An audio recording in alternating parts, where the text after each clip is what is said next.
Peter is the guy who's made it happen. Peter is charismatic.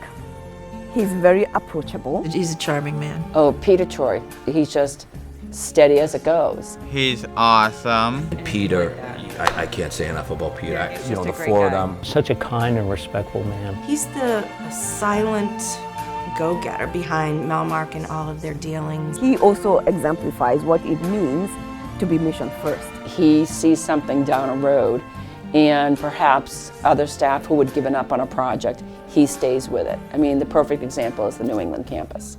He literally said, we're gonna get this building up in Andover, and we're gonna develop that building. And that was a very, very, very difficult real estate project. It involved 3 different communities, lots of boards of selectmen. He just stays with that. I don't know, I thought he was kind of retiring. But instead, he's like convincing the Franciscan folks next door to sell the property in such a way that this whole thing is made possible. Now there are group homes on those grounds, and I don't know how he does it.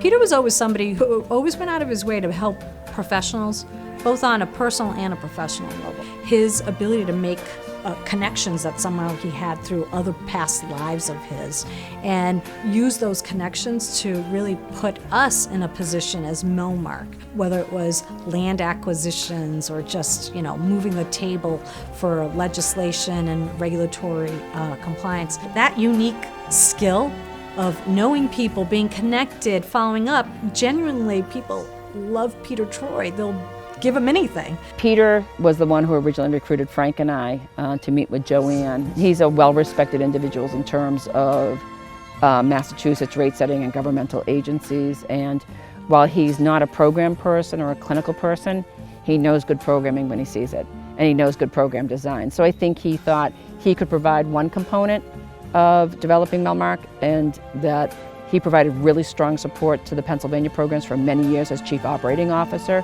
And that made a huge difference in rate setting down here in terms of the resources we were able to gain for the campus, and really transforms the school's ability to serve individuals with autism spectrum disorders from a financial resource thought process. And he just was very good at facility development, managing and staying resilient about really hard projects. It stayed consistent, but it was magnified coming here over the last 20 years, how much his connections really allowed community members to want to help us. That to me, I remember being totally blown apart when we came here from other providers to actually see him in action, getting those connections going, and that was huge. And his relationships at the state level are unparalleled. He's well respected, people understand the work he's done. He's been in Massachusetts for over 30 years, opened a tremendous number of programs. There's not a person who meets Peter Troy who doesn't have professional respect for him. And that's been a critical component for us. He's an amazing man. He's just done some incredible things. We'll miss him, just his presence. He's very, it just makes you feel good about who you are and what you do, and he reassures us even when things get a little complicated that we're doing the right thing. So his presence, I think, and I think everybody sees him as somebody who's just really genuine and caring.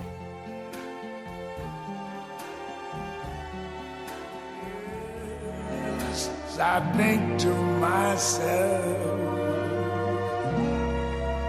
what a wonderful